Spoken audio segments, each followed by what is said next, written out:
In 5, 4, 3, 2. All right, so this is Todd Atkins. We're here with episode 2 of the Japan MMA beat, and I'm gonna let everybody who's on the panel today. We got 6 guys if you count me, and I'm gonna start with Daniel Dizabiki, correct? Almost yes, but I know everyone is butchering my surname Jubicki, but I'm not expecting to read it correctly from anyone besides of Poland. So okay, we can start off from last Rising presser. It was. It will be the Ryzen 41 updates. We have about 5 new fights, not including the additional kickboxing fight. But I don't think that we will say much more than the fact that it's Asataro against Shin Sakurai. Well, hold on, Dan. Hold on. Just introduce yourself first for the people watching. We'll go around, let everybody introduce themselves, and then we'll do the topics. Okay. Hello, I'm Daniel Jubicki. I'm a journalist, commentator, and of course, JMMA and overall kickboxing fan, but also Japanese kickboxing. And I'm doing some podcasts with other overseas jigs. All right, Ben, you're up. Tell people who you are. Ben, can you hear us? Maybe you can't hear. Which one are you talking to? You talk to Daniel. Oh, Real Rising podcast. You go ahead. Oh, sorry, Andrew. Sorry. Yeah. Andrew Benjamin here. One of the hosts of Real Rising podcast. Also writing for MMAsucker.com. Yeah, nothing else really. Nothing else. Just here for the ride. Here for a short time, not a long time. All right, Christian Gary, you go ahead and tell people you. Ladies and gentlemen, what's good, y'all? I am the Chillmeister J. Christian Gary, one half of the We Are Rising podcast with Andrew Benjamin, and also the sole proprietor of Focus Fights, in addition to the host of the Focus Fights audio podcast. And I second what Andrew Benjamin says a lot. I'm not here for a long time. I'm here for a short time. All right, Zach. People know him from my show already. Go ahead. Hi, everybody. My name is Zach Buscape. I fight for Deep, and I live and train in Japan. I also attend for fighters in the fight camp, making the weight cut, etc., and tapping hands also. And yeah, that's pretty much about it. And Colt Amborn. Unmute yourself, Colt. Unmuted. All right. Thank you, Todd. It's a freaking pleasure to be here today. Yeah, my name is Colt, originally from Iowa, but I started doing judo while I was in Japan, and now I'm living here and doing a podcast where I interview other martial artists and have a nonstop party. It's good to be here. Yeah, me and Colt have known each other for 20 years or so. We were both stationed at Koska Naval Base, and back when you had to hide away in a racquetball court to get some wrestling in. It was kind of sketchy, right? Yeah. All right, so Dan, I'm gonna let you kind of take off with the topics again. I know you were talking about that, but maybe you start with the first one. Yes, the first topic tonight, it's Rising 41 updates. We have in total 5 new fights. I don't think we will talk about the opening kickboxing bout, because it's simply a local guys that only Babalu Jack probably knows, and we will focus on more MMA. More on MMA part of the announcements. There will be about 4 announcements. finally, we know the opponent of Shaw Patrick Usami. And there will be another Korean in the roster, Kyung Pyo Kim, who was who fought in the UFC Road to UFC Asia tournament in the lightweight bracket. As all we know that Usami could not make weight, and he got deleted from the bracket. He got replaced. Then he went to Rising, but Kyung Pyo Kim was a semi-finalist of that UFC tournament, and he lost with the winner. Jubli, I don't remember the full name, but he lost with a winner of the tournament by a split decision in the semifinals with an Indian fighter. Of course, he fought in the Road FC as almost every kind of good Korean fighter. And it's kind of interesting add to the roster because he has a good record, but frankly speaking, I don't know what to expect from this fight. Oh, Andrew, since he was talking about Horizon stuff here, maybe you could kind of second on this. On this fight or one of the other fights that happened? Well, kind of what he was talking about of the Sorry, go ahead.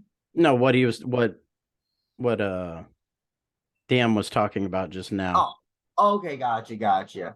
Oh yeah, so yeah, it's so funny that both Usami and Kim kind of have like that road to UFC kind of connection. Well, Kim was obviously in road to UFC. Usami was not in the road. He was supposed to be, but he had apparently got like a really bad weight cut or something, and he had to like get out the tournaments.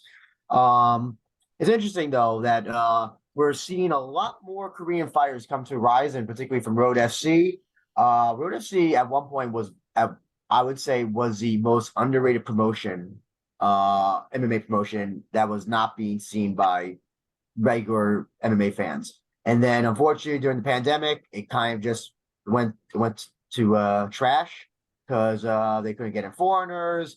They were basically they became a regional promotion, essentially, with just like local fighters and whoever was in Korea. So, but now I mean, that they're Andrew, you could basically say, and I hate to interrupt, even though it's kind of my thing, but you could basically say Road FC was the top promotion in Asia. Then the pandemic happened. no, not the top, not at all. Rising was still drawing more, but I mean, like it was the most underrated in terms of quality, in terms of like what they were doing as a promotion. But yeah, no, it's good to see that they're kind of slowly crawling back. And one they have a whole bunch of other fighters that fought in Rising, Social Kim, Jiyoung, and hopefully, we hope this is not just, hopefully we get to see a lot more of their fighters. They just a little note as well. They did have there's another promotion called Black. I always want to call it Black Combat. Black Combat.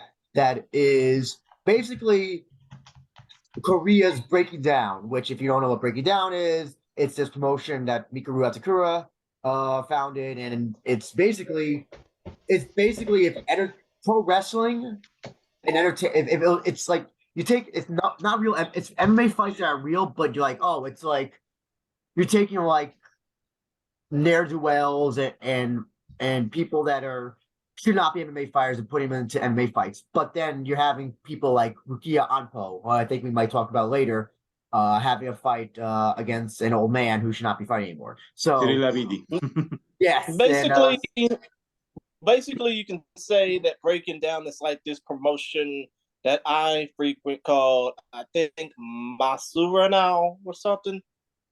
I mean, I don't know. Zachary, you probably know about that, do you? Oh, the Breaking Down show?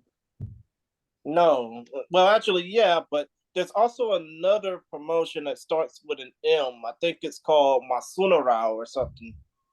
I didn't check that yet. Is it like Kenka Battle Royale? I mean, Yeah, maybe you could say it's that. I mean, if y'all want, I can send y'all the link to that promotion in the Instagram chat. But you can that's, throw it in the chat here on the right too if you want. I'll just also just end my thought by saying I'm happy that Ryzen is extending talent back to Road FC, taking more inviting more talents, I'll say, to Road FC. And yeah, that's my statement on this match. Yes, and Understood. this is a good take because usually during all the history of the relationship between Ryzen and Road FC, you could see that Road usually sends quality fighters. Maybe not that guy who fought with Styrkov, but there's there's a rarely Sometimes sacrifices have to be made. Sometimes sacrifices do have to be yeah, made. but Get send your best. but there's almost no good Asian heavyweights. So it's a different topic, but it's one more interesting thing about Road FC because at some time I think it was the very first time Colt also made a question. Do you think that Korea MMA has surpassed the Japanese MMA? Definitely, of course not. But there was a time when I think there was no rising. It was a pre-rising time when Road FC did a show in Japan. It was in I think it was in Ariake Coliseum. I'm not sure, but in a kind of big arena. It was a big show, and it was really a surprise at the time because usually the Japanese promoters used to put the shows in Korea, not the Korean in Japan. It was a totally different situation. Also, there were Japanese promoters making shows in Korea. Is that what happened? Japanese. What do you mean? Oh, so there were Korean shows, but were they run by Japanese promoters, or is that completely separate? You mean Korean show in Japan? Yeah, or vice versa. Yeah. There was the last time when Road once in a time Road FC put a show in Tokyo in Ariake Coliseum. It was in 2014 or something like this. Okay. And All right, Zach. There was Sorry. the only last time. Okay. Zach, I'm going to go. I was going to go to Christian, but I think he went somewhere. Zach, why don't you go kind of elaborate on what we're discussing here? Oh yeah, so about the Korean MMA, we recently had the Deep versus Black Combat. I don't know if you guys saw that. It was two champions from Deep with two top contenders. So there were 4 fighters from Deep and 4 fighters from the Black Combat show. And yesterday, Deep sent 2 guys in the World FC 63 to fight. So it was 2 wins for the Deep, 2 KO, one decision and 1 KO. But as for now, in Japan, we have more Koreans come from Korea to train here. In our gym, especially, we have like 4 or 5 Koreans that came to train with us. So I guess it's kind of complementary, the Korean MMA and Japanese MMA together. The most important example is Siu Park, who used to fight to train in Japan in Crazy B. Yes. And she even speaks Japanese right now, although she is not Zainichi Korean Japanese but simply a Korean who went to Japan. Yes. Now, Christian, I want to give you a chance to get in here. I know we had done something with Andrew, I wanted to get yours since you're part of his show. Maybe kind of add your part to this round table here for this topic. Okay. Okay, so what are we talking about again? Black Combat and Deep? Well, we were talking about Ryzen and Black Combat and Deep, yeah.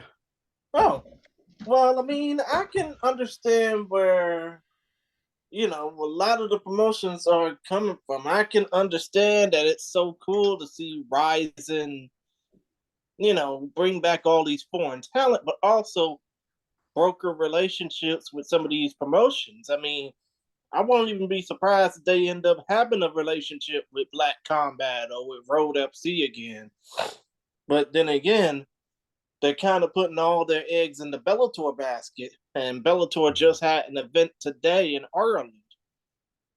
But still, though, I mean, I can only hope when it comes down to, future shows. I mean, I just hope they're not too crazy with breaking down and Black Combat. I just hope that when future shows roll around, they'll look at these events from a Black Combat or from a breaking down and see, hey, you know what? We probably got some future prospects on our hands. I mean, wouldn't you agree, Andrew? Yeah. It's. I will say that this does feel like the Horizon of old. It feel especially because this is the funny thing is this also is a small show coming up. Horizon 41 Osaka. Osaka shows traditionally are not the best shows in terms of talent. Actually, from the let's say regional shows, this is the I think this is the worst series of regional shows of Rising. Maybe not in terms of on the paper, but it at least in last 2 years it not turned out to be great. Yeah, but that's how traditionally the Osaka shows tend to just be have a main event that's like a big main event. In this case, Cozy, which will always be he'll always be the Osaka main event when he's booked. But I'm at least happy that this we got apart from the Korean fighter Fugar's coming back, as well as his training partner Mohamed whatever his name is. I don't have Mamedov. Mamedov. I guess you could count Kyle Agawan, even though I think he technically lives in Japan with his wife Miu. So I don't know if I exactly count that as foreign talent coming in, but whatever. Nonetheless, well, I mean, in a way, Andrew, he's Guam, which to many extents he's also American. So I guess he can still count as that, so to speak, nationality-wise. Yeah, I would like to talk about the Kyle Agwons because we are talking about the latest updates. And what do you think about that matchup with Kyohei Hagiwara? Because Hagiwara used to be thrown on a deep water usually sometimes, and I was hoping that they will give him in the future more striking based fighters and more let's say a bit easier challenges right now, but it doesn't seem like this. Well, let's hold just a moment. I want to give Colt a chance here. Colt, why don't you go ahead right quick? Colt. I think Colt has Hello? basically. Yeah, I think your screen left. I'm here. Yeah, Your screen's probably malfunctioned, Colt. No, I was just setting something up. About what in particular? I was just listening. No, to I was the just conversation. you were asking some questions in the chat, so maybe you could kind of Oh, I mean, I guess Daniel did address this. Like, it just seems amazing, like the progress that Korean MMA has made. Like, it's almost like they didn't really take them. I remember I saw them Koreans fighting deep in like 2006, and it was just kind of like they were just happy to be there.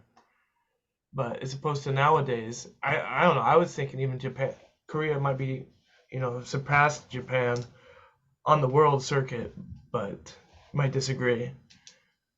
Looking at the on the UFC, you could see fighters like Dong Kyun Kim, of course, Chan Sung Jung, Do Ho Choi. So yeah, it's kind of think that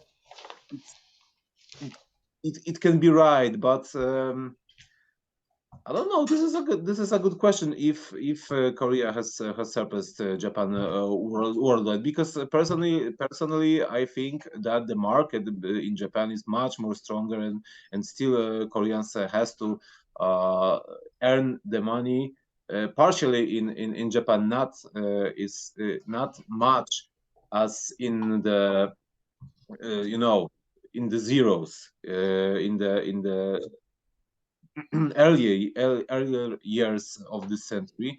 But speaking worldwide, the much more significant talents could be maybe from Korea in the world market. What do you think? Maybe Zach, why don't you answer that? Because you've kind of, you're deep in that. So why don't you kind of give your opinion? About can you just repeat your question again? You know how Korean MMA, Colt was kind of asking, do you feel like has it surpassed Japan MMA in terms of maybe the amount of fighters or In terms of quality of fighters? Yeah. I mean, from Korea in Japan, we have some good prospects that come from Korea to train in Japan. And I think that's a good thing. That's a good thing. I don't think there is one better than the other. I do think it's better if they are doing like some kind of how can we say in English, a collaboration like Deep versus Black Combat or World FC versus Rising or so stuff like that. But I don't think as right now Korean MMA has show besides World FC shows that is equal to Rising or Deep or something that magnitude. Actually, I think that speaking market-wise, Japan is definitely stronger, as you could say. But I think that Korean MMA had its very strong time during the it was, I think it was in 10 maybe 15 years ago when lots of talents was going to the UFC, and they had their biggest names there, like Do Ho Choi, like Dong Hyun Kim, like Chan Sung Jung, the Scorpion Zombie, and they had their big time. Right now there's you don't I don't think you can see such big names, big Korean names in the UFC. Yes, I agree. Andrew, I want to give both of you a chance to kind of contribute to that because, obviously you do a lot of coverage of, Japanese MMA. And so maybe Andrew, why don't you start and then Christian, I'll go to you. That's interesting. So I do think I do have to agree with Daniel, and Zach. I think Korean MMA had its apex like years ago. With the Korean Zombies, Don Young Kim's, both stun guns. By the way, there's two, I think. I think there's two, right? Let's see. The COE Ham who got a rough start in UFC, but who got kind of like fighting opponents that were way bigger than her, but nonetheless was successful outside UFC. Do Ho Choi too. Remember, he had a pretty decent run for a while. Yeah.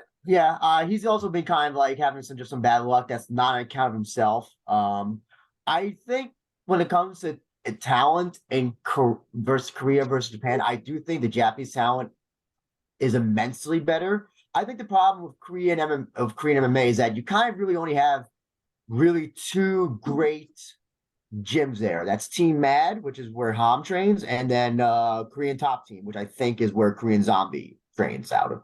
And those are really the only two big gyms that seem to produce anybody that can get international success. But is there any? Go, yeah, Colt, sorry, go ahead. But it doesn't seem like, is there many Japanese fighters in the international level now recently? It doesn't seem like Well- as many. I mean, like back in 2010, yeah. Well, right now UFC has Yusaku Kinoshita, at welterweight Tetsuro Taira. Let's see, Nakamura, who just won the road to UFC, and then they also signed the other finalist, who was Japanese, Toshiomi Kazuma from Yamato Heart. Nishikawa. Yeah. So it definitely seems like the Japanese are having a lot more success getting having internationally, particularly to UFC, when that used to be kind of like a joke meme that, oh, Japanese fighters, always had like a ceiling, like Gomi, and if you consider him Japanese, Sexyama, Sexyama. and quite a number of other few.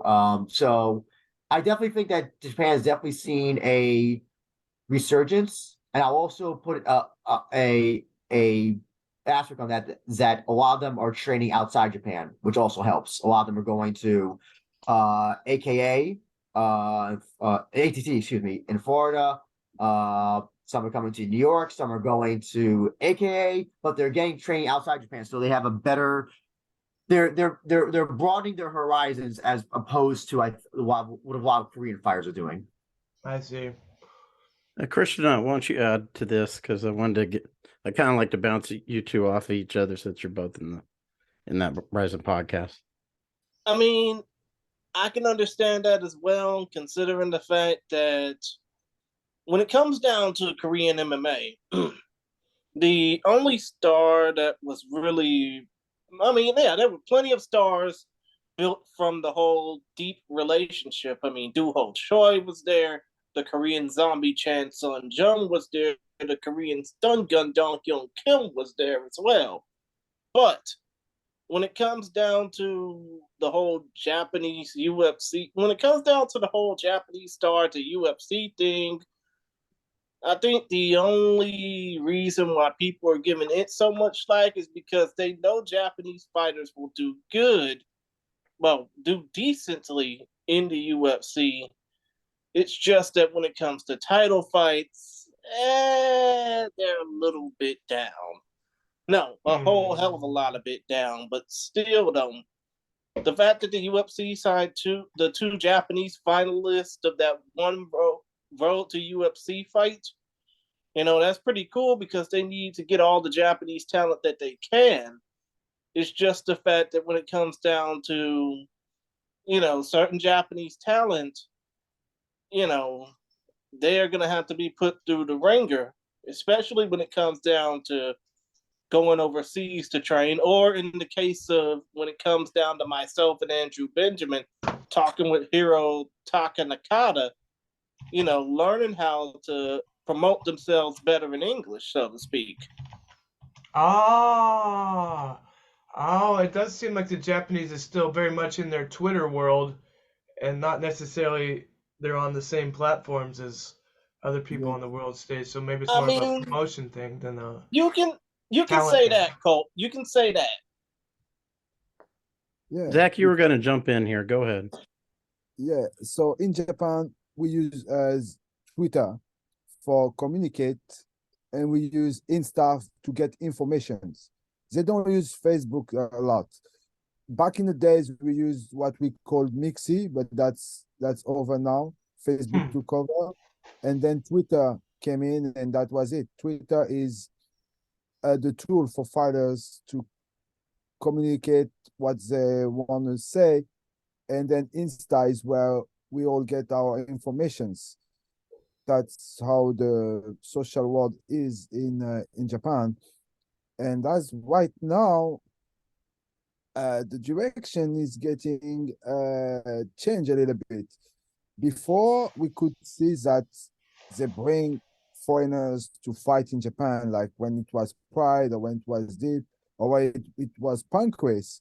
Foreigners came to Japan and fight Japanese, but now we can see that what they're planning to do, from what we see during the recent event, is that they make Japanese fight each other, and then the strongest Japanese get a chance to go fight overseas, and then when that Japanese is known overseas, the people in Japan will say, "Oh, that guy who fighting in UFC fights for Pancrase, for example." So all the Japanese will go to Pancrase and see the fight because they know Pancrase has good fighter, Deep has good fighter, or Rising has good fighter. But lately, we don't see, besides Rising, any foreigners come and fight in Japan. Now I want to throw a topic in here right quick. I know this wasn't one of our planned ones, but we touched on this a little bit on the last episode. Manny Pacquiao, do we have anything new on that? No, not to my knowledge. You know what? I think I have something to say about that since I'm the avid boxing watcher of the squadron that's here right now. There are some people that are saying that they want to see Manny Pacquiao back in the boxing game. They want to see Manny Pacquiao possibly against Errol Spence or Terrence Crawford. That ain't gonna happen because I think that Manny Pacquiao is happy that he's retired from boxing and wants to get into the exhibition space like Floyd Mayweather has. Yeah, I mean, as far as future opponents go for him and Rising, I really, really don't know. But I have heard that he wants to fight 3 times this year in July, September, and then obviously in December. Yes, that was the original plan. So he asked last time that he fight Sakakiba, choose him a Japanese opponent for this summer. Then he wanted a show in September, October, and then obviously to fight at end of the year. But for now, we do know that his first opponent will be some fighters from Rising, and he asked Manny Pacquiao asked that the fighter is at 155. So, and the Japanese fighter at 155. The only two I see that could be worthy of it is Gomi or Koji Takeda. I mean, are you sure about that? Yeah, that was Manny Pacquiao request during the last Rising that Sakakiba choose an opponent at 155 for Manny Pacquiao's fight in this summer. Oh, right, of course. But I really don't see Takeda being the opponent. I probably see Gomi being the opponent. Yes, because I mean, not quality-wise for Pacquiao, but because Takeda sells right now in Japan is like kind of appear in social media and stuff like this. So to sell the fight, that would be some strong point. But as the quality of the fight, yes, of course, there is. I would prefer to see Gomi versus Pacquiao. Now, Andrew, I want to let you jump in here because you weren't part of our last week. What do you think about this Manny Pacquiao news? I want to hear kind of your take on it.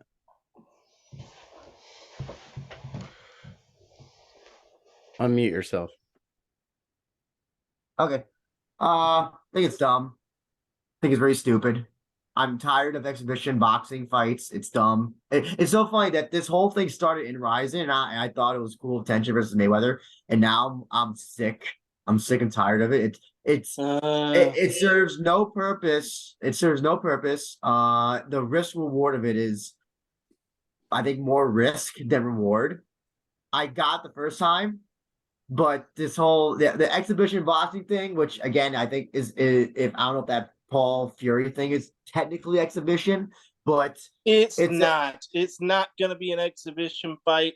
I seen the weigh-in this morning. It's going to be an actual professional boxing bout, despite the fact that it's going to be 8 3-minute rounds. But why do you hate exhibition boxing, Andrew? But I mean, Andrew, what I want to ask you is, Zach told us Manny is basically signed for 3 fights. This isn't a one-off. So that's a little bit different.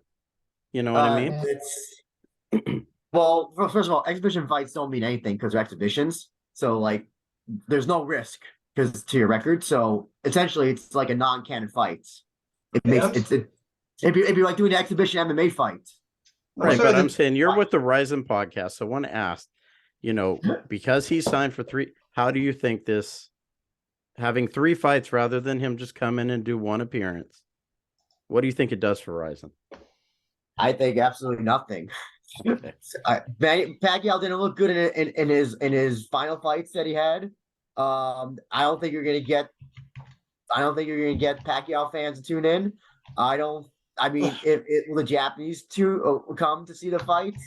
No, I don't. Well, if you put him up against like Kai Sakura, who I'm hearing is maybe a likely potential opponent, or maybe Gomi, but again, I don't see what it does. What does it do to grow the Ryzen brands? I think I think it's dumb and silly, and they should just focus on MMA and kickboxing occasionally. That's my opinion. I mean, Andrew, I can understand what you're coming from, but then again, when it comes down to it, I mean, it's just like when it comes down to the Mayweather fights. All you're gonna do is get people on this side of the world, the Western Hemisphere, specifically in the United States, talking. I mean, because this is exactly what happened with the damn Mayweather fight that happened. The 2 Mayweather fights that happened against Nasukawa and Mikuru. You're going to have the entire Western Hemisphere talking. I mean, especially in the case of there being a big knockout or, something crazy like what happened back in September with the alderman throwing flowers at Mayweather's feet. Or, you just are going to you're going to get some type of crazy shit happening, excuse my lingo, and then you're going to have the entire Western Hemisphere enjoying it and laughing at it, and then, hopefully that'll bring some type of buzz to Rise. I don't think it does though, and I think in the end, like, what if you do? Let's say if you did do Pacquiao versus Kai, and then Pacquiao obviously destroys him. Like, what does that do for Kai? Does nothing. I'm not going to understand that. In fact, if we're gonna, Mikuru couldn't fight at the New Year's Eve show because apparently he still suffered concussion symptoms from the Mayweather knockout. So you basically lost one of your biggest stars, who would have definitely been booked for that New Year's Eve show had he not gotten knocked out by Mayweather. So it's to me, it's all dumb, and again, in the end, it's an exhibition fight, so it doesn't matter. At least if it was pro, I could be like, I can kind of forgive it because at least something that's like will go on the record, not some fake non-canon stuff. But you know what? Also, one thing, let's just say let's just say, for example, a lot of people don't want to see Maypac 2. Some people do. But let's just say if this all leads up to a potential Mayweather Pacquiao 2-bout exhibition, of course, in December. Why? No, I would have no interest in that. I would. It doesn't even worse. It goes to my point. It will be exhibition fights. At least the first one was a pro fight, and goes on the records. It's dumb. And I see no evidence that it grows the Ryzen brand at all. I don't see. My friends were not talking about my boxing friends were not talking about staying up to see Mikuru versus Floyd. None of them were, and they watched a lot more boxing than me. They're looking forward to Garcia versus Tank. That's of course. So Daniel Tank will be going to jail afterwards. Hold on, Daniel. I want you to be able to close out this topic, and then you can kick off the next one because obviously you gave us the topics. So I'll let you kind of give your. I know you talked about this last week, but maybe kind of give a short, and then we'll go into the next one. Okay, so we can say something about two last MMA announcements of Rising 41. These two are, kind of debatable because of Kyle Agwon against Kyohei Hagiwara. It's kind of bit weird matchmaking because Kyle was used to be some kind of a gatekeeper in featherweight division of Rising, and right now you have him against Hagiwara, who is a marketable fighter, very with a very unique, I would say, lifestyle. and right now he's thrown to a guy who usually out wrestles his opponents when he's winning. And we have Kichi Kunimoto, Strasser Kichi against Keitaro Nakamura, his comeback fight in the welterweight division. There was also lots of discussions on our Discord if the the welterweight is still is there still need for a welterweight in a at a big Japanese events in Rising. What do you think about two matches? Let's jump to Zach for that. So Zach, you're up. I think if we take the Kyle Ogun and Hagiwara fight, I think that Kyle Ogun has the advantage that he face more opponent and more skilled opponent than Agihawa had. So I think that will be a big factor for him, and also physically he's stronger than Hagiwara. So Hagiwara, only what he has to win, has some good punches, and he has to punch his way in, because if he's go to the ground or in the wrestling, Kyle Ogun will eat him alive. Yes, this is the thing that I was talking about. Agwon is the type of the fighter that Hagiwara hates to fight with. Simply. Yes. And as for Strasser, I trained with him before. He's a good jiu-jitsu, good jiu-jitsu guy. And facing Ketaro was on the road to UFC, the first one, I think. I think it's a good matchup, and I don't see how he can go on this one. But do you think that developing welterweights is it's very is an important thing for Rising, or they should get rid of welterweight fights? As for now, we saw last show flyweights in deep. They did also women flyweights. Then we have bantamweights, Grand Prix previously in Rising. I think that the smaller weight is more marketable than the upper weight as for now. I think by bringing those welterweight fights to the Rising cards, they want to give a chance and see where the welterweights can go, because they didn't had projection on them. Lately, we saw the smaller weights, so maybe they want to give a chance to the welterweights and see how it goes from there. And then if it doesn't go well, maybe they switch back to the smaller weight again. If they would have an idea for their welterweight division, they would not they would not take out Yusaku Kinoshita. I think they would bring him more and more times, and right now we have two welterweight veterans, and we don't know what to do with this. Okay, there's also a Osaka, factor. Keitaro is from Osaka, yes? Am I right? Or Strasser? He's from Strasser. Okay. Osaka. Okay. So he is like a local hero, but I don't know what to do with the welterweights in Japan, because the last welterweight fighter who fought in Rising was John Tuck against Sumimura at Bellator, but in Rising portion. And then but John Tuck got nothing. labeled as a pedo. So what? Yeah, pedo. John Tuck after the fight happened got labeled as a sexual predator. So okay. the less said about that, the better. Yeah, I remember that.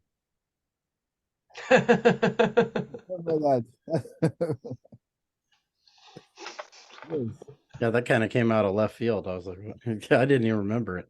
Yeah, I saw they had I some. mean, I'm sorry for mentioning it, but unfortunately, I had to be the bearer of bad news on that. So, I mean, just in case y'all want to cheer for John Tuck and shit, excuse my language.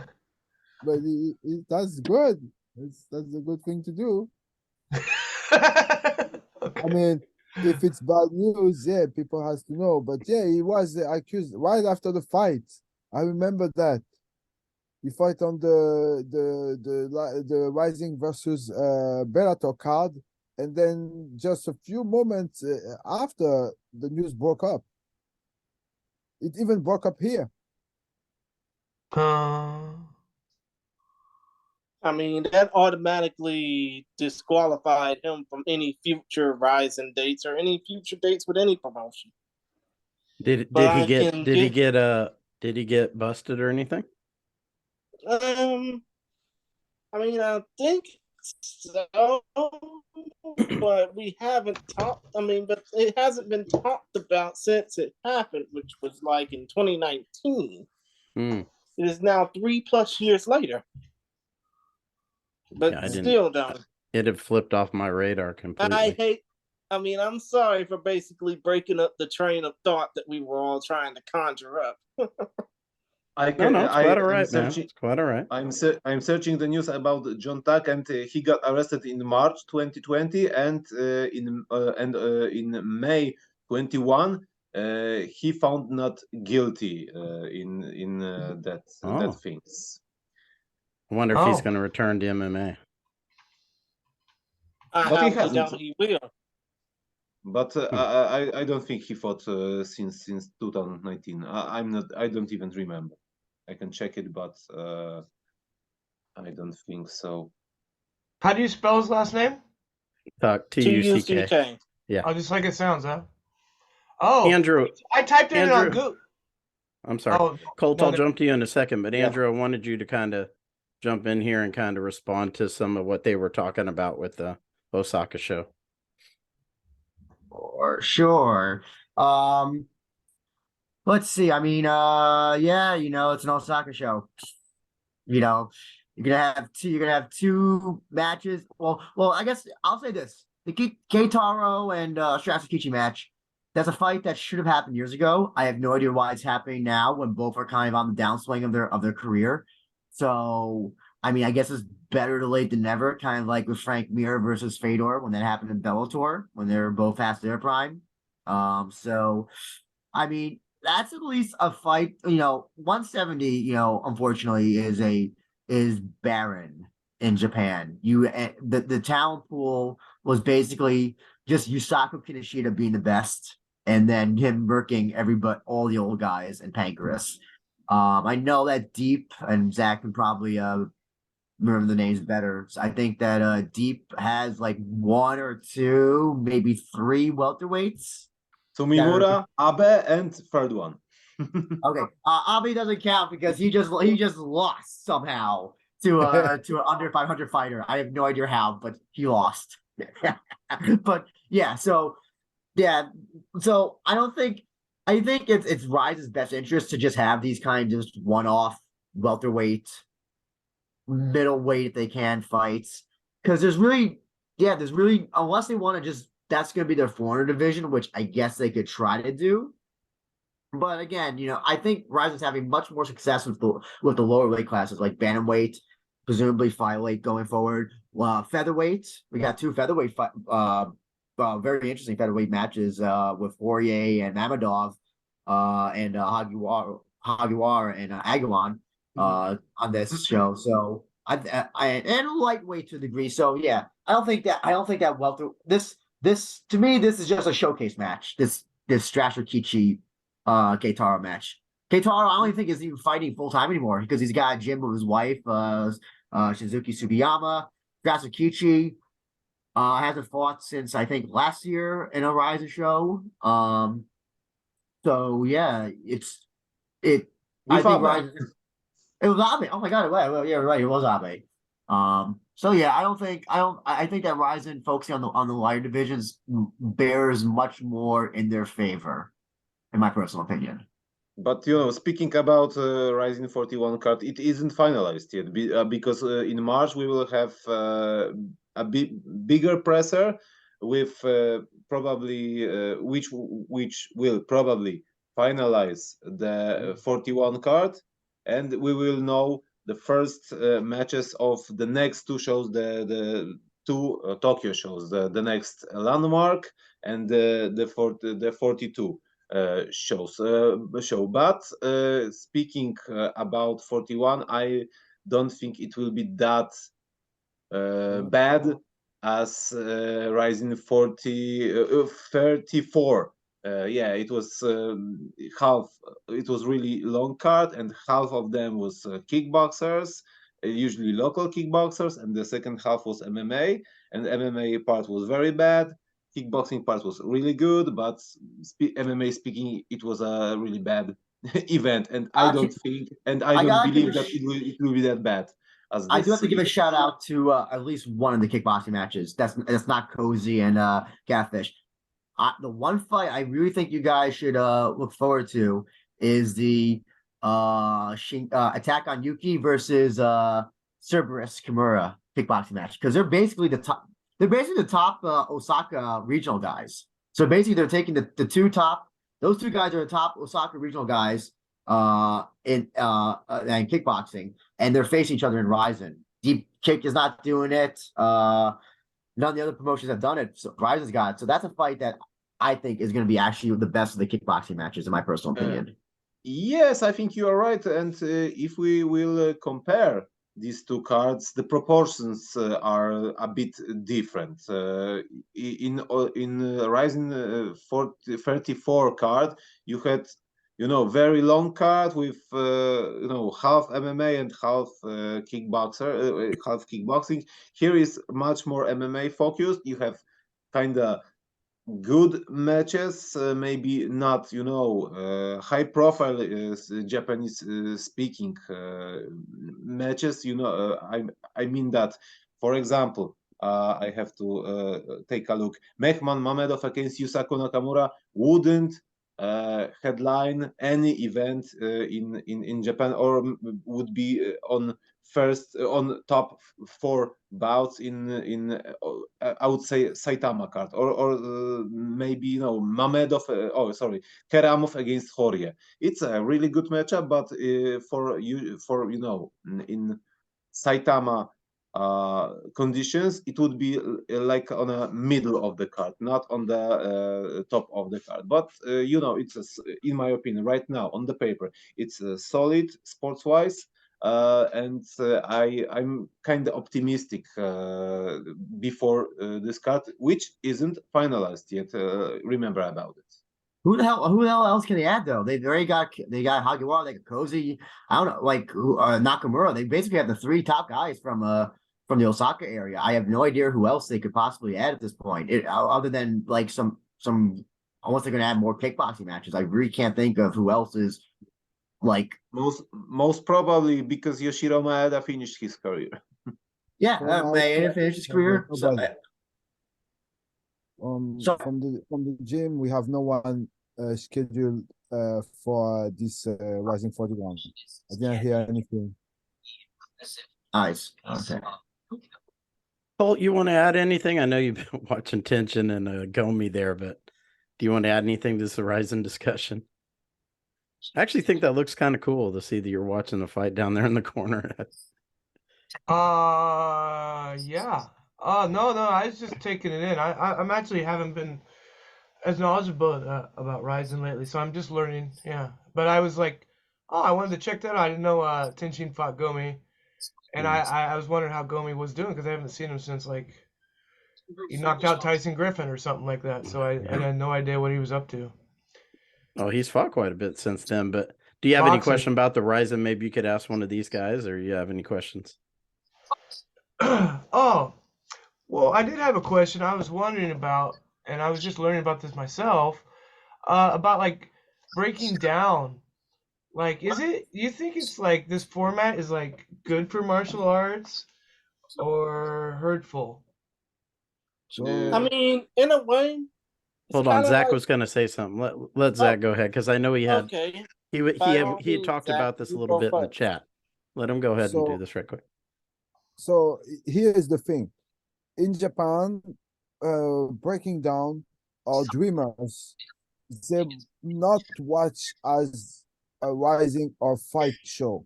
They watch as a TV series. So it's like a TV series with I see. fights in it.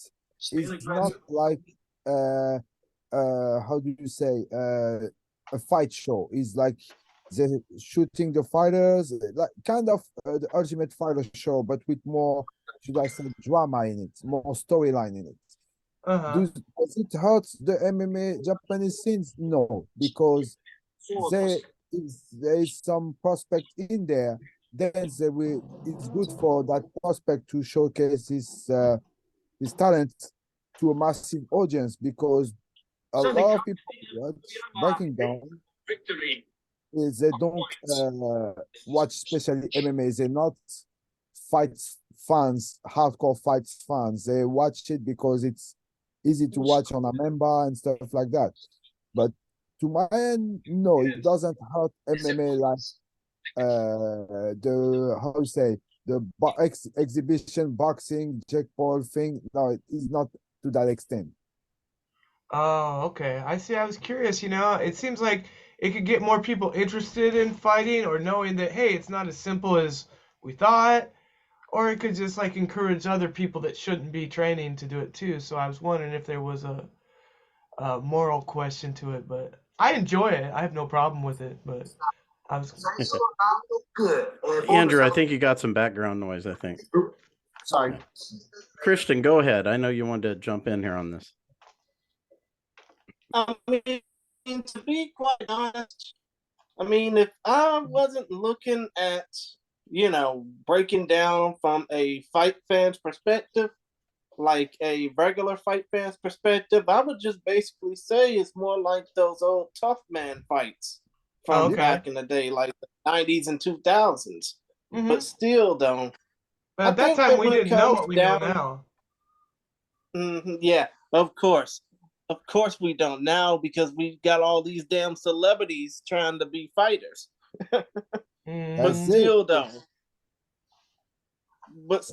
when it comes down to breaking down, I mean, I think that it's pretty good for the Japanese fight scene, because it gives like everyday people, everyday casual fight fans, or everyday casuals in general, a chance to prove that they at least have some type of, I wouldn't say bone in their body to try and fight, but I would basically say, it gives the everyday Japanese, person the opportunity to show that, hey, we can just get up and get off our lazy ass, excuse lingo, just to basically, say we can get up and fight the same way that anybody else can, so to speak. We don't have to do it just to be, wanting to be champion of the world. We can just do it just to be weekend, or in this case, weekday warriors, so to speak. Wow. It's a good point. Right. Daniel, I'm going to let you kind of go to the next topic, unless you want to talk about breaking down some. Okay, but it's good that we are speaking about breaking down, because I would like to talk about the rumors about about fighters which are switching their orgs. We know that Rukia Anpo isn't anymore with K1 because he fought at last breaking down event with Cyril Abedi, so former old K1 heavyweight fighting series veteran. And there's the second one, Yaman, who used to be next big Rise star, and there are rumors that he will switch to MMA and will fight in Rising. And if Ruki could be the next kickboxing turned MMA fighter, it would be a bit interesting, potential new signings for Rising. What do you think? Yeah, who wants to go on that? Yaman to MMA. Because Zach? Yaman. Okay, Zach, go on. Please go ahead. Yeah, I just to me, to what I see, we saw anything can happen. Anything can happen. Will he come to MMA?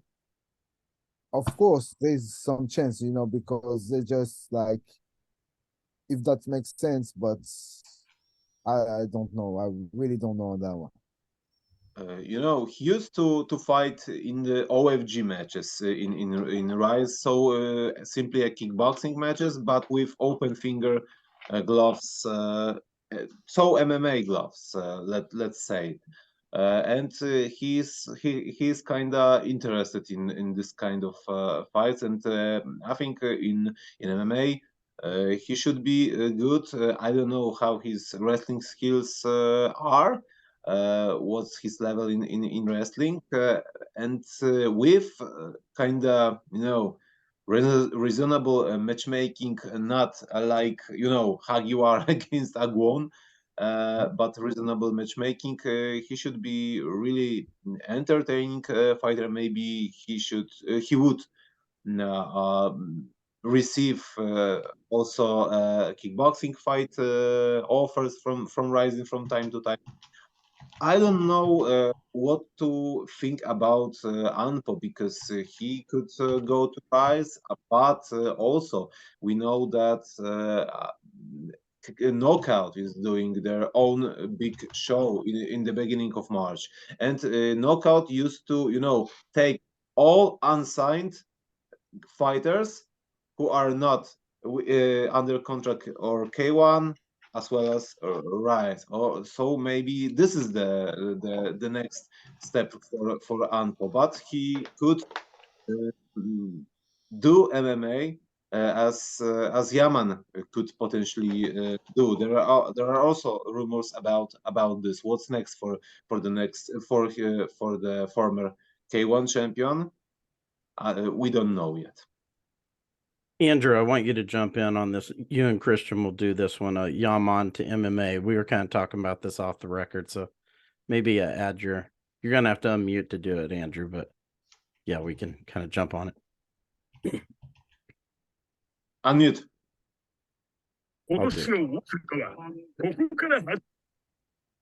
Hey, Okay, there we Curly are. Locks, There we unmute are. yourself. There we are. So, yeah, Yaman wants to go to MMA. Seems like every kickboxer wants to go to MMA, except for Tension. He was smart and realized that he's not MMA ready yet and chose other paths. So, yeah, I mean, I guess I mean, I don't know what if he has any other sort of training other than kickboxing, maybe judo, like every other Japanese person who took it in high school or middle school. Yeah, I mean, if he wants to do it, good on him. I mean, it's he can potentially be successful in it. But I guess, but if he's gonna do it in Ryzen, the issue is going to be, who's his opponent gonna be? The first opponent, because you're gonna have to find someone that's really crap at MMA in his weight class, which I'm guessing maybe he might do bantamweight, or maybe he just do a catch weight of 140. I'm guessing. Yeah. I don't get it. I mean, I know he lost his last kickboxing match against Taiju, and he said he did look pretty bad in it, but I don't know if MMA is the answer necessarily for him. Maybe it's this, the reason is that he started to fight in that open finger gloves matches, and maybe he thinks that it won't be very different. The fighting in MMA won't be very different than this. For example, his Ashizawa clash. Yeah. Maybe this is the reason, because he seems to be comfortable in MMA striking. But MMA is only, it's not only the striking in a small gloves. Yeah. Well, good luck. MMA is just more than open finger gloves. So, yeah, Good luck to Yaman if he chooses to do that. I think he should stick. I think he can still be a big name in kickboxing. But hey, if he thinks he's got greener pastures in MMA, all the more power to him. Christian. He's Yeah, okay. all the more Go. power to him. Yeah, all the more power to him. But when it comes down to, when it comes down to what Yaman wants to do in MMA, you have to compare yourself to, what Tension is wanting to do in boxing because Andrew, you said that Tension isn't MMA ready. Dude had 4 fights, 3 of which by finish. What do you expect him to do? He fought opponents that were like very low skilled, and so him beating them was not. And actually, in fairness, his last MMA fight against Yamato Fujita, I think he lost, which went the distance. He was definitely not. He was definitely not. He thought that he could take on high level MMA fighters, but in reality, he knew he couldn't. So that's why he chose not to. He chose to go to kickboxing. Well, stay in kickboxing, then eventually go to boxing, which is a little bit different because at least boxing there's a shared aspect of just striking minus a kick. So he does have potentially a lot more success, I think, in that than he would in MMA if he chose to stick with it. I can understand that, but then again, when it comes down to Ren Sugiyama or Yaman wanting to get into MMA, I don't really see I do kind of see the comparison in that, but then again, I don't. Because when it comes down to, Ren, Yaman, I do think that he's going to have to deal with, a lot of heavy training, heavier than what he went through in kickboxing, just to actually become a complete MMA fighter, even though, of course, the same thing would also go for the catfish Ryusei Ashizawa as well. But still, though, if Yaman can basically improve his training, I can see him being a decent MMA fighter. Did he say where? Sorry, Danny. Did he say where he wants? If he plans to, which gym he plans to do for MMA? Well, once again, Yaman, Where he's going to train at. Yeah, does Yaman say anything about that? I don't think so. I haven't seen anything about his specific Okay. MMA training. Well, I know he was a target Shibuya fighter originally. yeah. Okay, that's only kickboxing. Target Shibuya is only kickboxing, as far as I know. Yeah. So as far as I'm concerned, he's just saying shit until he actually connects with a gym. Until he gets to like an actual MMA gym like Brave or Crazy Beer or whatever. I'm just gonna, you know what? This could be also just be a negotiating tactic. Who knows? Maybe Rise or Ryzen will be like, no, please don't go to MMA. We need you for kickboxing. Here's some more money. So it could be a negotiating tactic for all we know. So I'm not taking his I want to go into MMA seriously until he's actually training in an MMA gym. I'm just checking. Now, Zach, you brought up the Graken. I'm sorry, I'm just Dan. checking out his. Okay, no problem. I'm just checking out his Instagram, but there's no pictures from the training actually on Yaman's Instagram account. I would like to finish out probably this topic because I think that Yaman said that he has maybe 3 years of fighting before him, so he will, and then he will go retire. Maybe he thinks that going to Rising will make him more money, which is, I think, which is a reasonable reason. And the second one, he will be more recognizable. But from the other hand, we don't know if he will be good MMA fighter or not. If he will switch, of course. Now, Zach, you brought up the Graken or Gretchen Grand Prix final today. Maybe you can talk about that a little bit. Yeah, I was curious about that. My friend sent me a message if I'm going there to the Grand Prix, but I don't know about the match make or anything about it. I just know my friend just texted me and say, "Hey, this is happening today. You want to go?" And that's pretty much about it. I have no idea who and or what the fight card is. Well, it's a Musab SQ, right? Just open weight. Yes. Tournament going on. Yes. Yeah, I didn't know any of the names either. I was wondering if you did. Yeah. Colt, didn't you say maybe Kotani's going to do that? I just saw him post something on Facebook, but I'd have to re look it up. Something like, I don't know if he was like, he was doing grappling matches for Grachan, and I went to one, but that was a while ago. I don't think he's fighting anymore. Yeah, he posted a pictures of on February 10th of that. Gretchen, he has an opponent. Colt, you could probably put it up there. I don't know who his opponent is, but yeah, Naoki Kotani posted something about it. Well, I don't know if I should share people's Facebook. Oh yeah, well, it's just a picture he put up of the Alright. weigh-in, I guess, or the promotion. I'd have to find it. Yeah. Okay, I have one question about Grachan to Zach. Is it connected in any way with Deep? Just because I wanted to just ask to just clarify some things. So sometimes in Japanese promotions, you have what they call rental. So, for example, there's a fighter they have in the promotion which is, let's say, for example, 155, and they don't have another 55 to match that guy. So what they do is they go to other promotion, and then the other promotion lend that fighter to the promotion who is in need, and that's how those fighters are made. But to say there's a connection, no, I wouldn't say so. But when needed, yes, the promotions tend to lend their fighters to other promotions. Okay, because also I heard that I'm not sure about it. Grachan has had in the past the similar format like Rings the Outsider. It was from for gang members, street fighters, and also guy who wanted to just check their possibilities in a cage without proper training. Is it still a thing in Gretchen, or it's not anymore like No, that? not anymore.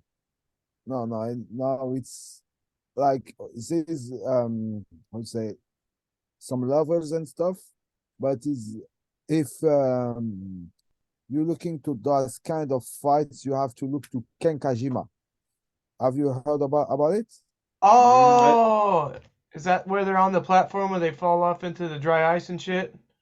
Oh, no, that's another thing. So Okay, the sorry. the name are similar. So the Ganryujima is the one with the platform, and then you can fall outside.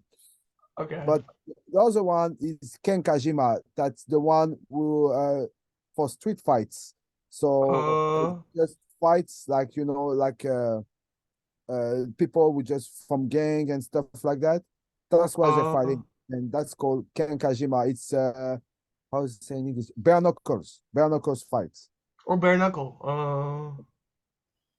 Wow. Yeah, Ensign calls it gangster fights. Gangsta. That's what Ensign calls it. He goes to those a lot. Oh, Yes, really? I have to shout out the Akira Maeda who started to make this kind of fights after he resigned from the FEG's MMA producer after Dream was formed, got founded by FEG and former Pride staff, and then he went to just his own promotion. He started his own promotion. It's not like a Rings revival, although it has rings in the name, but it's a brand new promotion which started to promote the gangster fights, the street fight, which was bringing typical street fighters and stuff like this, and Gretchen, from what I heard, Oh. was the similar concept at the At the beginning. beginning, yeah, at the beginning, yeah, it was. That's what I heard also at the beginning of the promotion. But now, for those kind of fight, the most famous is Ken Kajima. Okay.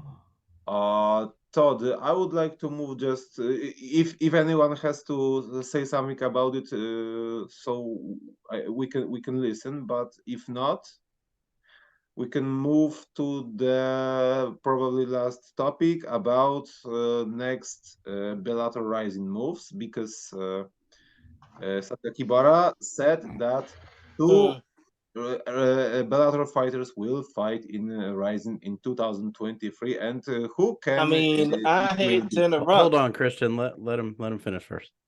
Okay. Who can? What are your guesses? Who can it will be the two names from Bellator roster? For me, the one, and it's very clear. It's Kyoji Horiguchi, who requested to be back in the flyweight division. As we know, Bellator don't have the flyweight division, and the second one, I don't know. All right, well, first of Christian, I'll all, let you jump in because you were going to go. So go ahead, Christian. okay. Well, first of all, I was about to say, y'all were talking about bare knuckle boxing, saying it's gangster fights. I mean, gangster. I'm pretty sure the only people who are gangsters when it comes down to that sport are the legitimate gamblers. I mean, are the degenerate gamblers who waste their time. But still, though, when it comes down to the Bellator names going to Ryzen, I can imagine Kyoji Horiguchi being the very first one because of the obvious, former Ryzen champ, Gucci 2 belts, as I call him, former Bellator champion as well, won it on the first night he was in the damn promotion. But still, though, when it comes down to that second name in Bellator, that would be on a Rising card, it's going to have to be somebody, who Bellator knows they ain't doing jack shit with. Again, excuse my lingo. No, it's fine. But still, though, it's going to have to be someone that Bellator knows they ain't doing nothing with, and give them a chance to get them some breathing room, so to speak. I mean, like, I wouldn't say that ass clown Dylan Dennis, because he's still signed to Bellator, obviously, even though he's being an ass clown. But still, though, I mean, I would say that the second person that would be joining that whole Bellator Rising, I think it would probably have to be, shit, I don't know. It would probably have to be. I mean, I wouldn't say any of the women's fighters, Elimele McFarland or Chris Cyborg in particular, even though Cyborg wanted to fight in Rising and wants to fight King Reina, like that's ever going to happen because we all know the results. But still, though, I would have to say that the second fighter that they would want to put in Rising from Bellator, I think it would have to be maybe. Fuck, it's on the tip of my head. But I would have to say one of the American guys at like 145, maybe 155 pounds. I mean, anybody in mind? How Maybe. about Zach? You Okay. jump in on it. Mm-hmm. At one for the Bellator fighter that come. I don't see. At uh, they have to bring somebody that is now here from Bellator to Japan, but at 140, at 145 or 155, what weight? Either Uh, or. Either To or. me, no matter. they should bring the champ, Johnny Edmund. But I mean, nah, Johnny Eblin at 185. No. I mean, I if want anything, I would much rather see them. I mean, if you want to talk about the upper weight classes at middleweight, I would want them to bring Gegard Mousasi over. yeah, as to a selling point, yes. You know that quote from Sakakibara looked like there are two names that would fight in Rising this year on a regular basis. So maybe it's more likely a bantamweight or a featherweight fighter.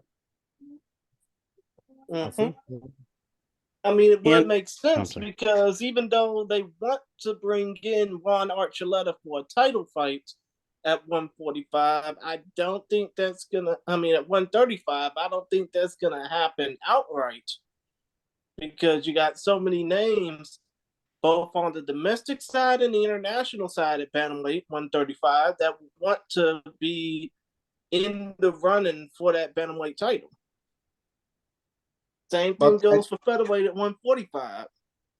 but actually, Zach is right that it will be probably someone who is already known in Japan. So once again, most probably Kyoji, and the mystery is the second name, and I don't know who can will be maybe someone from the Bellator against Rising clash, Nah, maybe. I mean, if it would have to be from the Bellator Rising card, it would have to be somebody who either doesn't already have a fight booked, or considering that Bellator already has a Grand Prix set up at lightweight, it would have to be one of the fighters who aren't in the lightweight Grand Prix. Or I have one more guess. It can be Spike Carlisle. Because why? Good Uh, choice. Good choice. because he already fought in Japan with Koji Takeda. The second one is he's crazy about fighting in Japan, and the third one think that in on his Instagram he posted a picture with a rising glove from his training, and he wrote "coming soon," and it might be him, or I think it's less possible. He will be announced as a fighter at Rising to Rising 41 additional fight, but. I don't. We don't know yet. Zach just wrote that the next presser will be uh, in the beginning of March. So then That no, probably actually, we will know I mean, more. I hate to break it to y'all, but that presser will be next week because obviously February is a short month. You know, obviously it's the shortest month of the year, and it'll be Then months yes, before you're right. anybody knows it, and the Time madness flies. will come. But still, I can understand Spike Carlisle being that second choice from Bellator to Rising because it's not like they ain't got anything ready for him in Bellator. And plus, the Japanese were just really in love with him. Despite the fact that we may see something crazy about him here, they love him over there. From the entrance all the way down to the fight he had with Koji Takeda. I mean, they would love to have him back over there. And I think speaking about the fight with Koji Takeda and the outcome of this fight and the finish of this fight, I think that we will likely see the rematch this year, considering how this fight looked. But we have to wait. But yes, you're right. It will be next weekend. Next week, actually, time flies. What else to say? Mm-hmm. I mean, what is it there to say other than the madness will come? Andrew, why don't you give something on that topic? Sure. So Bellator, I think, yeah, obviously Kyoji Horiguchi. I mean, unless like they're not, unless Ryzen is somehow not counting him as a Bellator fighter. I mean, I hope not, but I mean, like, because he is, but I know maybe Ryzen still sees him as one of their own, but let's assume that he's at. I mean, Spike Carlisle is probably a good choice. Trying to think of who other people, I know that in the Ryzen JMA Discord that we have, I was seeing the name Juan Archuleta being thrown around. I could see that, especially because he actually spent a lot of extra time like after his fight in Japan, just doing like a bunch of Japanese things. So I could definitely. I mean, here's the thing: Spike Carlisle's win, I think, was much more worthy of another trip to Ryzen. I don't think Juan Archuleta's was, but I'm not the one who's booking it. Uh, let's see other names. Let's see. I would, I don't think he's gonna be one of the names, but I definitely would love to see AJ McKee get another chance in Ryzen.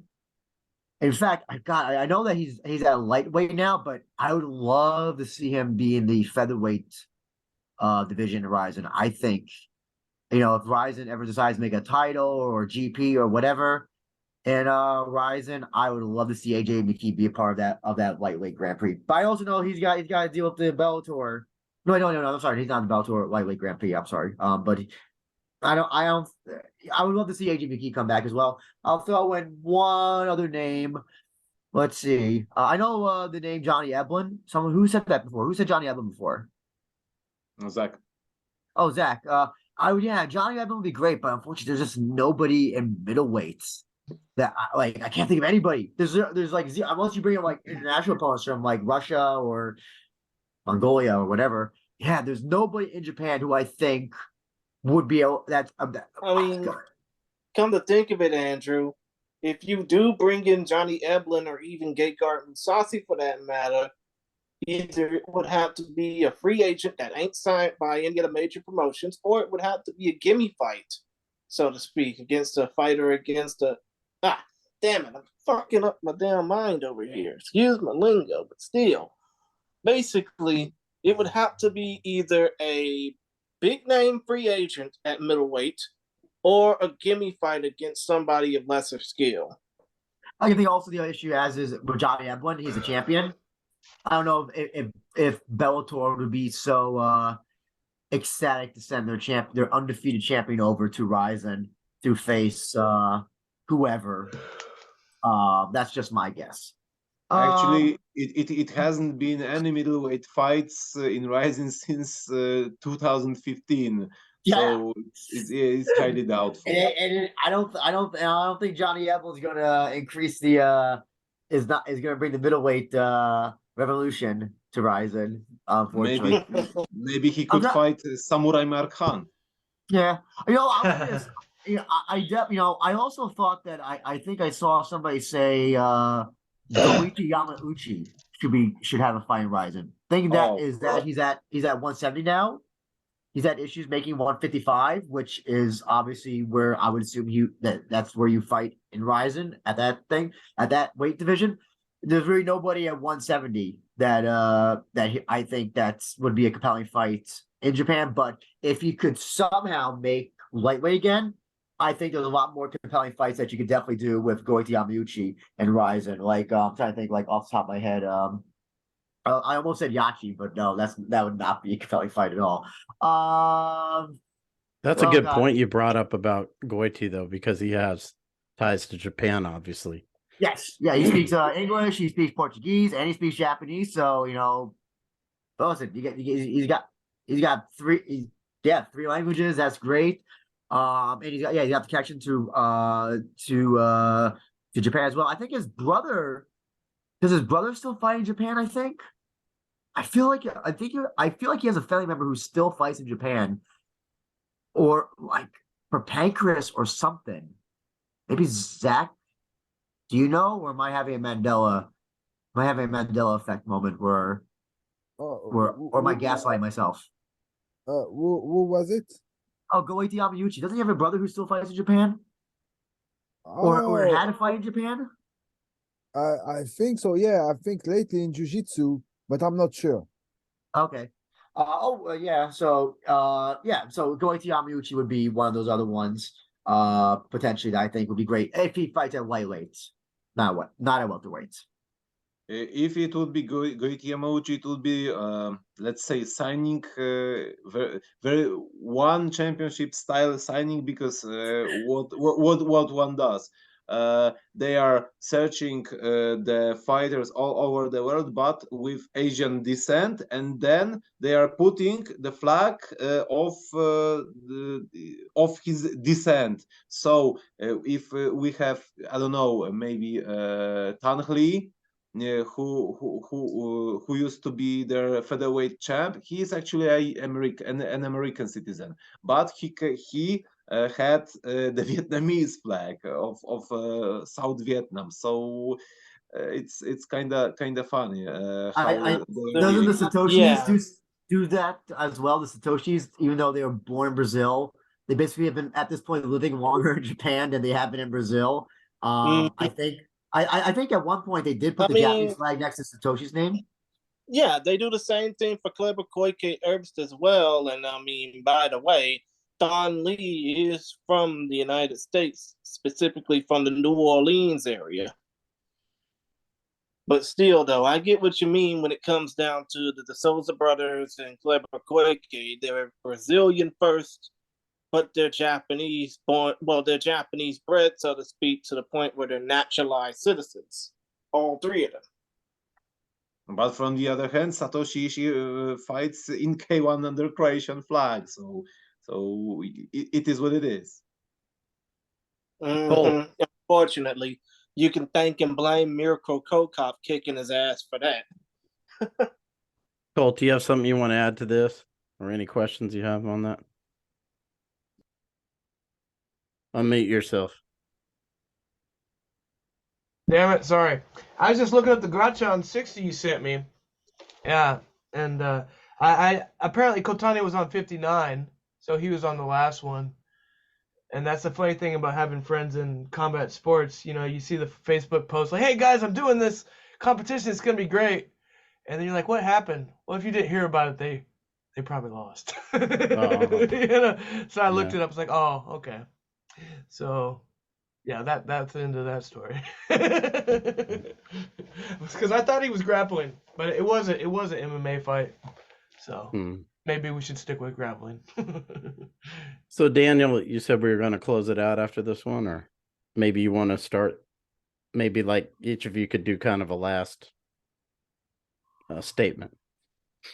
Last statement, we are just waiting for the next presser, as Zach wrote on the chat. It will be next week, or maybe for a 1.5 week, but it's very near the beginning of March, and then we will have a bunch of new announcements. Maybe we will get to know who these two Bellator fighters are, that two mysterious names.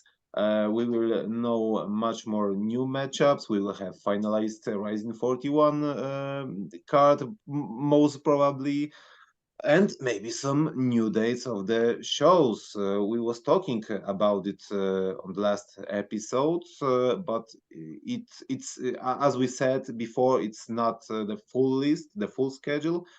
So lots of exciting things before us, and the March is very, strong month in Japanese kickboxing, because next weekend we have KO Super Fight Blaze event in second Yoyogi.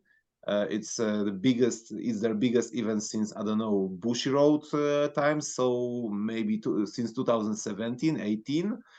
And then we have K-Festa, so flagship K1 shows with their eight champs, not necessarily in championship fights.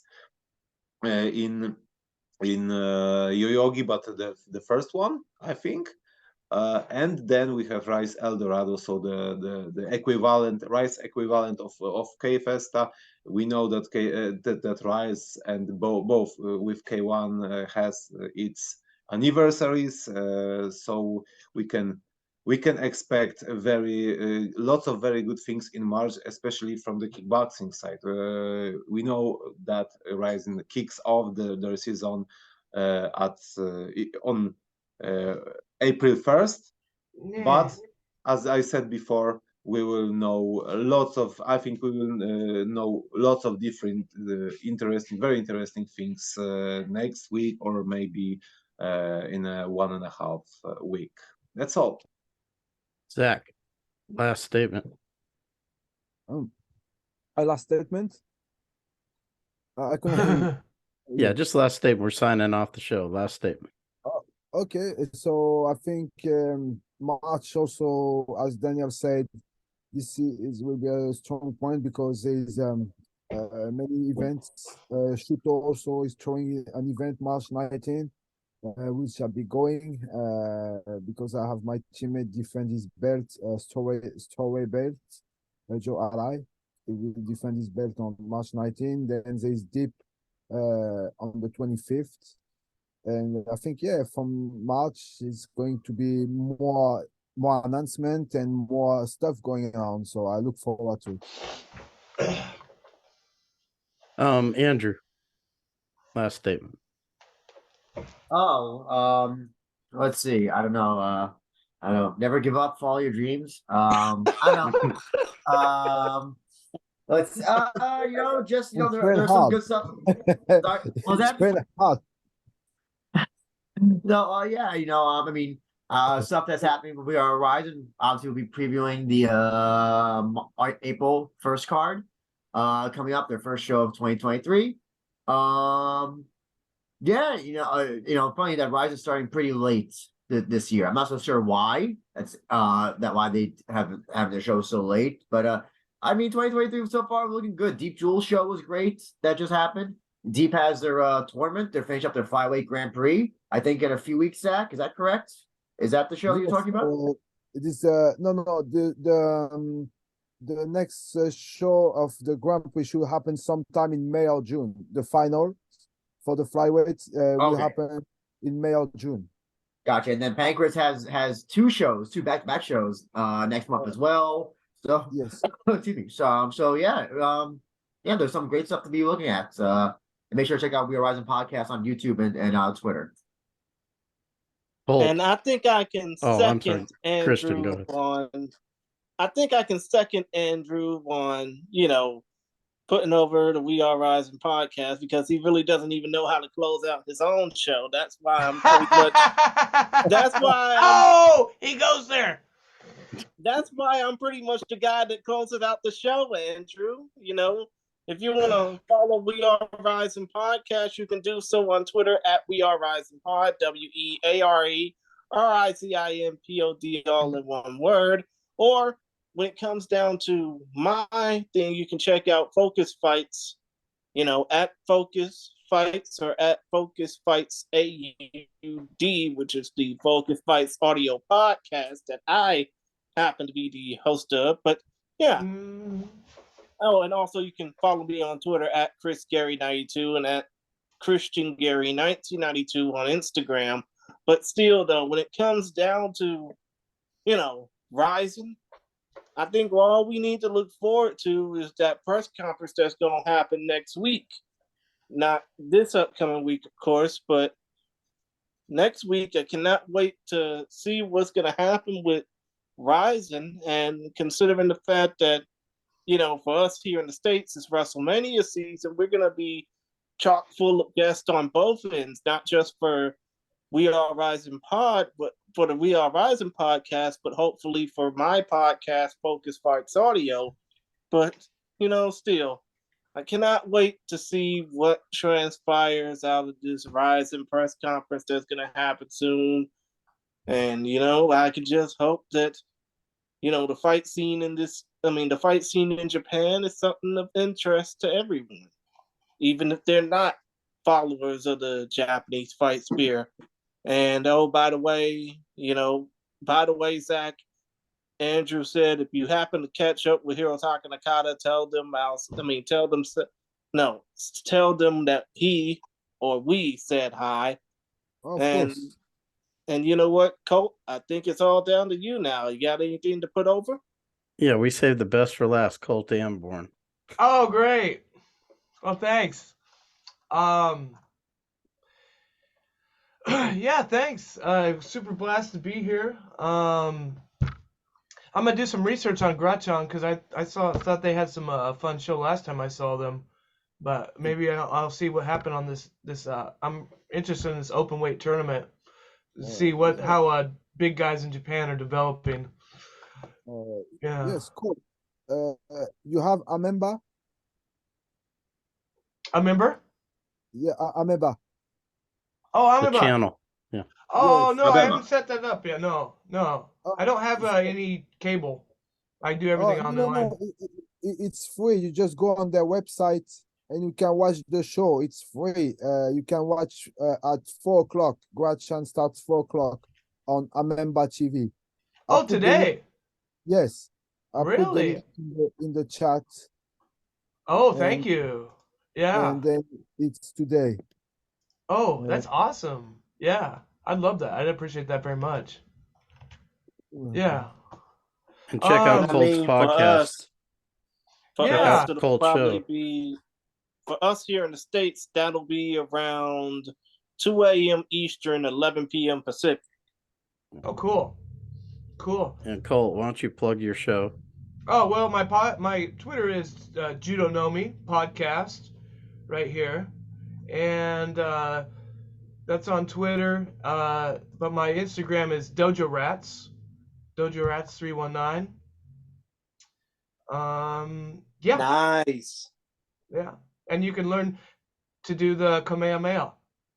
You know, 'cause that's why we all started martial arts, right? To do that, and it's a process, right? So Now, If- those who grew up like how I did, and probably like how Andrew did, probably grew up wanting to do that. Those who actually know and respect the martial arts know it's just way more than that. And Okay. you know, if you guys want to wrestle in Japan, you know, Colt is Oh, one of that's the right. coaches. Yeah. Yeah, that's important. Actually, thanks for your support, because we are growing, and we're opening up a wrestling for MMA night on Fridays at 7. So many guys come into wrestling and they say they want to do MMA. So I'm opening up a day where we can focus on that. So super So Colt stoked about trains that. with Takashi Noda, who's from Kaguchi Dojo, you know, and he brings in some Japanese wrestlers too. You know, Mr. Noda teaches Navy guys on the base for free. They don't have to pay for any training.